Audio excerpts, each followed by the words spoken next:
আগামী পর্বে আপনারা দেখতে পারবেন ডালি তার সন্তানকে নিয়ে একটি মহিলার বাড়িতে আশ্রয় নেয়। এই মহিলাটি ডালিকে বলে, কি গো, তোমার মেয়ে সন্তান নাকি ছেলে সন্তান? ডালি বলে, আমার মেয়ে সন্তান। তারপর ভাগ্যলক্ষ্মী মহিলাটা তখন ডালিকে বলে, আমি কিন্তু সবাইকে বলছি তুমি আমার বন্ধু, তুমি কিন্তু আমার সঙ্গে এরকম বন্ধুর মতোই আচরণ করবে আর সবাইকে এটাই বলবে। ডালি বলে, ঠিক আছে, আপনি কোনো চিন্তা করবেন না। ডালি মহিলার সঙ্গে কথা বলছে, তখন একজন মহিলা ঘরে এসে ঘরের মধ্যে থাকা মহিলাটিকে বলে, কি গো, তোমার বন্ধুর সঙ্গে এত কি গল্প করছো? মহিলাকে দেখে ঘরের ভেতরে থাকা মহিলা এবং ডালি দুজনেই ঘাবড়ে যায়। তাহলে ডালির মেয়ে মানবিকার সকল অপরাধের শাস্তি দেবে। তোমাদের কি মনে হয়? কেমন লাগলো আজকের এই পর্ব?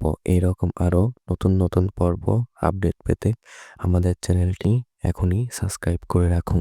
ধন্যবাদ।